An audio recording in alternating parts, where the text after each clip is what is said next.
Moja kati ya vitu vikubwa vilivyotokea ni DJI Mavic 4 wameannounce bonge moja la drone. So moja kati ya feature ambazo ni za muhimu sana nimeona zimejitokea na za kitofauti na za kiupekee, ni moja kati ya feature ambazo naona device nyingi zinaendelea kuzi-update, especially feature ya kushuti ni social media mode, tunaita portrait mode. So ni mode ambayo inakuwa iko sawa na baadhi ya social media kama TikTok, Instagram na WhatsApp. So kuna horizontal, kushuti horizontal. So naona hiyo ni feature ambayo imekuwa pia imekumbukwa na watu wa Mavic 4. Then kuna feature nyingi nzuri sana zimekuwa ziko updated. So tutaenda kuzidive moja baada ya nyingine. So let's go.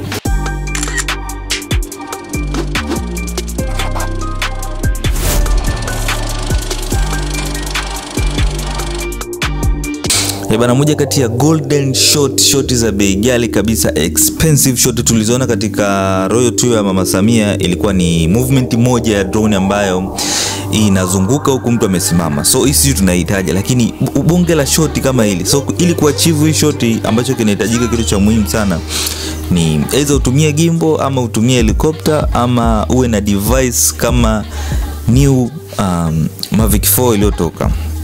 So ili uweze kuachieve hii shot lazima uwe na device yenye uwezo wa kuzoom at least kuanzia milimita 100 na kuendelea. So ili alafu uipige kwenye movement. So inahitajika movement pamoja na zoom in effect. So labda unasabiri 200 then zoom mpaka 200 then fanya movement iwe iko very stable movement. So ili kuweza kuachieve hii movement ndo ndugu zetu sasa wa DJI wakaamua watoe bonge moja la drone ambayo ni Mavic 4. So Mavic 4 ina uwezo mkubwa wa kuzoom lakini unafanya movement zikuwa smooth. So nadhani tutakuja kuwa na changes kubwa sana, tutakuja kuziona sana shot tutazoea. Sasa hii ni bonge moja la shot ambayo ni very expensive kulipata, especially kwa movement za kwenda juu na kurudi chini. Lakini kwa gimbal unaweza kuipata, unaweza ukaweka lens yako ukazoom mpaka milimita 100 labda 200 then ukafanya movement ukazipata. Nadhani kuna baadhi ya nyimbo tunaziona, lakini pia kwenye Royal Tour tumeona movement kama hii. So kwa Mama Samia pale tumeona bonge moja la movement ilipigwa kama hii. So kuna watu walisema wenyewe si ndo amshuti na drone, lakini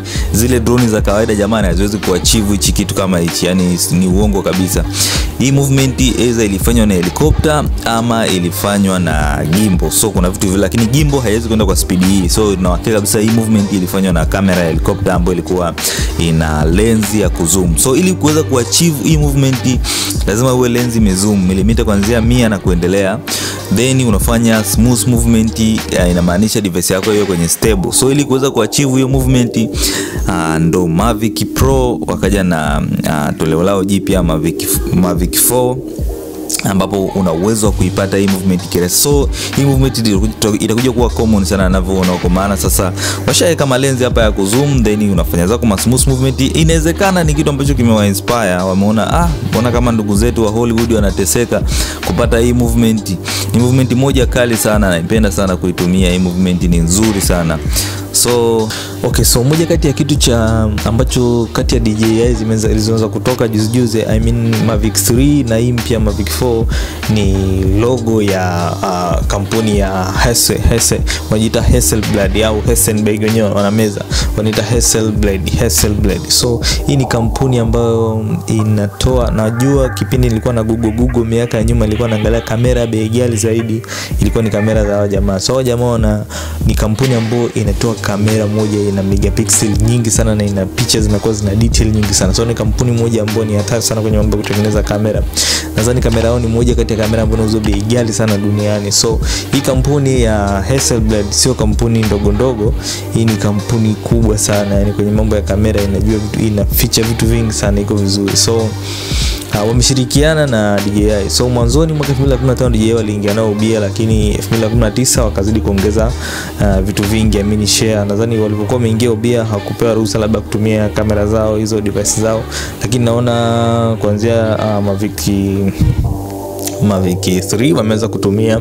Hata kuna action camera moja nimeona inayo DJI, hiyo ni action camera gani ile, na yenyewe wameandika logo ya hawa jamaa Hasselblad.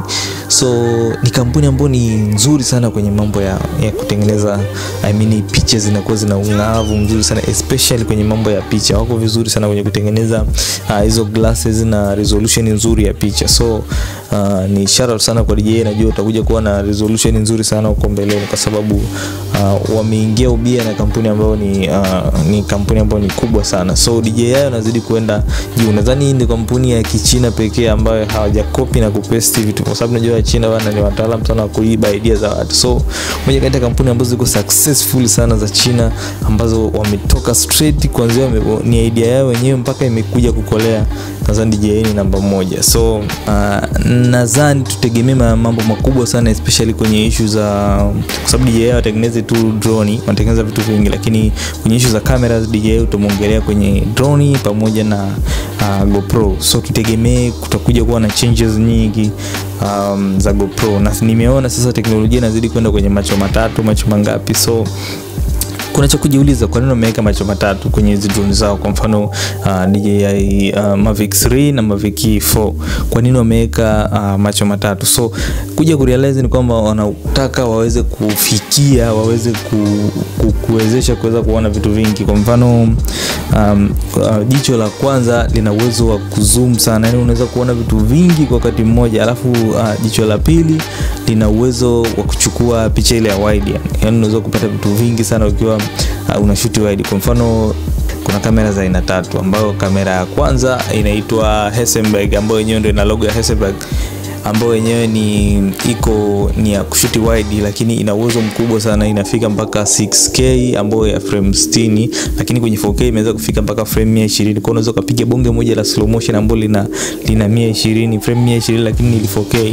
So kwa kuendelea ambayo ni wanaita mid tail, ambayo ni uwezo mkubwa wa kuzoom. Hizi ni zile ni macho yamewekewa uwezo wa kuzoom ili uweze kuona details. Zamani ilikuwa jicho moja, ile jicho moja ukisema uzoom kuna information zinapotea. So ili kuweza kufix, lakini najiuliza kwa nini usiweke tu jicho moja kubwa kama la kama la kamera, ili mtu aweze kuzoom in na kuzoom out. Yani jicho moja ile iko la maana. Kwa nini wameweka jicho vidogo vidogo? Nadhani pia kwa ajili ya weight, ili kuweza kufanya Mavic 4 ziweze kupaa, labda ndio maana wameweka vidogo vidogo kama iPhone tu macho matatu.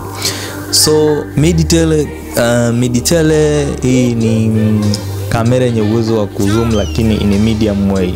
So hii ina megapixel 48, lakini pia ina 4K frame 60 na 4K 120, ina 6K. So yenye 6K ni moja tu, hii ambayo ina uwezo, hii ambayo ina shoot wide, ambayo ina megapixel 100, lakini ina uwezo pia wa 6K. So then hii yenye uwezo mkubwa wa kuzoom kabisa, ambayo inaitwa telecamera, hii yenyewe ina megapixel 50, lakini pia ni 4K ya frame 60 na ina 4K ya frame 100. So wameweza kutenganisha, uweze kupata medium shot, uweze kupata wide, lakini uweze kupata pia na shot za kuzoom. So kama unataka kuzoom sana uweze kupata. So ndio maana wameweka macho matatu. So kuanzia Mavic 3 na Mavic 4 wamefanya hizo changes. Okay, sawa. So kingine cha improvement ni internal storage. Ameendelea kuimprove internal storage, imekuwa kubwa, imefika mpaka nadhani GB 500 kama sio 1 tera, imezidi kuwa improved. So anyway, kwa mtaangalia mniambie ni GB 500 au ni 1 tera internal storage zeni imefika hapo. Lakini pia kwenye recording format wameweka format ile OLI pamoja na H65. So utachagua mwenyewe. So kiweka OLI ile inakula storage sana. Unaweza kwa mfano ukirekodi clip ya 1 minute inaweza ikafika GB 5, wakati kiweka kwenye H65 huku unapata MB kama 800 hivi, yani kama GB 1 hivi. Kwa hiyo mtu unakuwa unachagua mwenyewe resolution unataka kurekodia. So watu wangu wa Mark 2 Mark ngapi tunajua wanapokuwa wanarekodi video, kuna option moja pale umeambiwa OLI sio frame 20 sio nini. Sasa ile inakupa information zinakuwa nyingi, ndio maana picha inakuwa nzito, inakuwa na storage nyingi. So kingine ni tumeangalia macho yalivyo, kwa nini ametengeneza macho matatu, then tumeangalia kila jicho lina uwezo gani. So tumegundua kuna uwezo kufika sasa mpaka 6K. imekuwa ni rahisi kufika 6K. Moja kati ya vitu ninavyovipenda vinavyofika 6K sana yani katika kampuni zinazopenda kugawa 6K kirahisi, ukiachana na DJI. Sasa naona wenyewe wameanza kugawa 6K somba. Lakini pia moja kati ya kampuni zangu pendwa Lumix pia nasikia na wenyewe wametoa zina tabia ya kugawa, walikuwa wanagawa sana 4K miaka ya nyuma, ambapo mpaka sasa hivi unajua kuna kamera nyingi bado zina uwezo wa kugawa 4K kizembe. Lakini Lumix ni moja kati ya kampuni zinazozikubali sana, yani walikuwa wanagawa sana 4K. Sasa hivi sasa wamefikia stage 6K, kwa ni kitu cha kawaida, yani kuweka kamera za kawaida 6K imekuwa kitu cha kawaida. So kuna bongo moja la kamera limetoka nalo tutadiscuss, Lumix S1 Mark II. So ni bonge moja la kamera limetoka na limefika 6K, na Lumix nyingi zina 6K. So anyway, tuachane na Lumix, turudi kwenye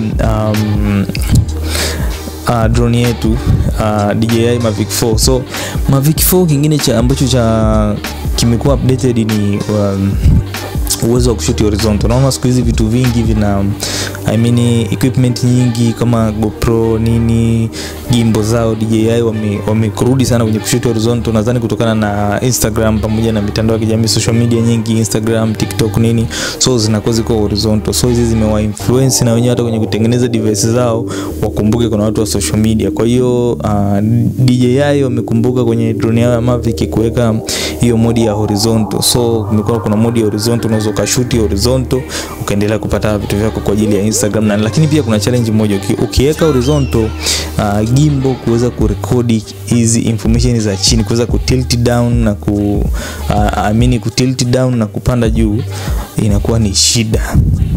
So inaitwa tilt na pan. So inakuwa ni shida ile kushuka chini kutokana na gimbal ilivyokaa. Kwa hiyo kisha rotate upande huu inakuwa ni ngumu sana kushuti subjects za chini. So hiyo ni challenge, nadhani watakuja kuifix wakitoa labda drone nyingine, lakini kwa sasa hivi wamejitahidi, sio mbaya. So na nyingine ability ya kuweza kuweka hiyo mode kwamba ukirotate tu kioo hivi ndio unakuwa tayari usheka portrait mode. So una uwezo wa kushuti portrait mode. Then kingine ambacho ni update nzuri, nimependa the way ya kuiwasha. Yani ukisha fold tu, ukiunfold, ukifungua kuondoa mabawa, weka mabawa ukishaondoa inawaka. Then kwenye controller hivyo ukishaifungua tu kinyanyua unawaka. Then kitu kingine ambacho watu wamesifia ni joystick zile watu walikuwa wanachomoa zile wanatembea nazo, lakini sasa hivi wamekuwekea kwamba ukifunika kile kioo, ukifungua tu hichi kioo hivi inakuwa imeshawaka, lakini na joystick nazo zimejikunja, zinaweza kutoka kwa hiyo unaja tena ya kufunga na kufungua joystick. So wamezidi kuimprove mambo yamekuwa mazuri. Then kingine ukubwa wa kioo pia kwenye controller kimekuwa kikubwa sana. So hauna haja tena kufunga simu ama kuweka kile kioo cha zamani ambacho kilikuwa chenyewe hakina kwenye jua, kilikuwa kinasumbua watu wengi. So hichi kioo kinaweza sana mkubwa wa kufanya kazi kwenye, yani hata kama sehemu kuna jua kali kuna nini, unaweza kufanya kazi zako tu fresh na mambo yako vizuri. So hiyo ni update kubwa ambayo wameifanya Mavic 4. Wameongeza sana uwezo wa kushuti, hata kama kuna jua kali unaweza kushuti vizuri bila hata kusumbuka.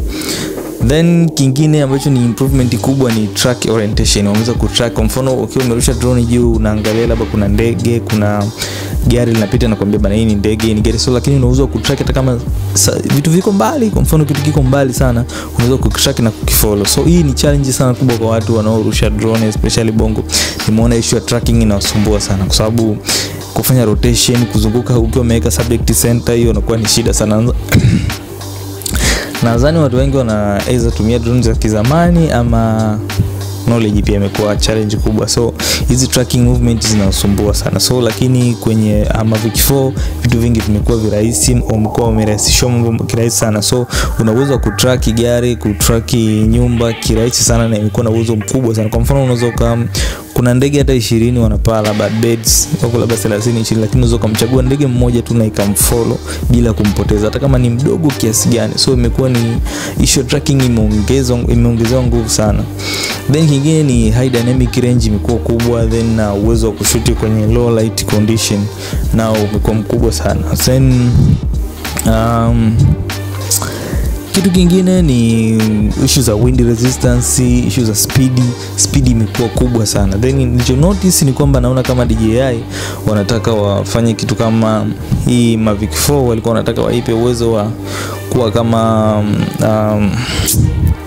zile drone zetu zenye vurugu zinaitwaje hizi FPV. So walikuwa wanataka ifanye iwe kama FPV kidogo then irudi kuwa DJI ya kawaida, lakini naona kama kuna vitu vimewakataa. Lakini ukiona kwa mfano ability ya kufanya rotation, ile acrobat movement inazunguka hivi ile, so hiyo naona kama ilikuwa wanataka wapite na japo FPV pia kuna za kwao, kuna kampuni za DJI nyingi zinatoa FPV, lakini pia nilikuwa naona kama wanataka watufanyie vitu kama hivyo, kama wanataka kuletea FPV movement, lakini sio mbaya kutupa rotation movement kwamba gimbal lazunguka, kwa sababu hata kwenye DJI gimbal zao hizo rotation movement 360 ni kitu cha kawaida. So wameongeza hiyo feature pia, imekuwa drone ina uwezo wa kurotate huku inapaa, so ni kitu kizuri sana. Okay, so kingine ambacho kimeongezeka ni issue ya battery storage, I mean battery life. Wameweza kufika mpaka dakika 51, inategemea lakini na modi unayotumia. So battery life imeongezeka, imefika mpaka dakika 50, lakini inategemea na modi unayotumia. So kama unatumia modi inayokula nguvu sana ni nusu saa, lakini kama unatumia modi ya kawaida, kwa mfano sport mode, ni modi ambayo inafanya drone inakuwa na nguvu sana, inakimbia. So hizo ni modi ambazo zinakula sana battery nadhani. Then ukija modi zingine za kawaida, hapo ndo unaweza kidogo kufanya kaka na charge. So inategemea na matumizi ya mtu anayokuwa anayafanya, lakini all in all kitu ambacho ni kikubwa sana walichokifanya ambacho kimefurahisha watu wengi ni issue ya joystick, ambayo imekuwa ni hauna haja tena kuchomoa. Sasa hivi inajifold tu yenyewe ukifungue, na then the way inavyowaka, ukishaifungua tu inawaka, hata controller ukifungua na yenyewe inawaka. Then issue ya kushuti horizontal pia ni kitu ambacho ni kitu kipya kwa watu wengi, lakini haya macho matatu hata kwenye Mavic 3 ilikuwepo, so ni kitu ambacho cha kawaida. Then kingine mimi nilichoona ambacho ni cha ajabu sana ni ability ya aperture kufunguka, yani ile macho yana uwezo wa kufungua aperture kama lenzi.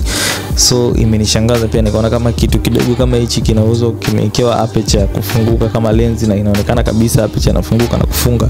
So ni teknolojia nzuri, nimeipenda. So ndio maana nikasema tutarajie kunaweza kuwa na changes kubwa sana kwenye device ndogo za DJI kama zile GoPro, hizo zikawa zina changes kubwa sana. Tukaona vitu vingi huko mbele vinazidi kutokea. Kwa mfano hizo features za aperture kufunguka na kufunga, lakini pia hizo 360 movement. Anyway, tutaona vitu watakavyofanya kwenye, wana product nyingi, wana Osmo, wana GoPro. So tunajua tutakuja kuona mambo mengi huko mbele yatabadilika kutokana na teknolojia iliyoonekana imetokea, especially kwenye Mavic 4. Anyway, mpaka next time.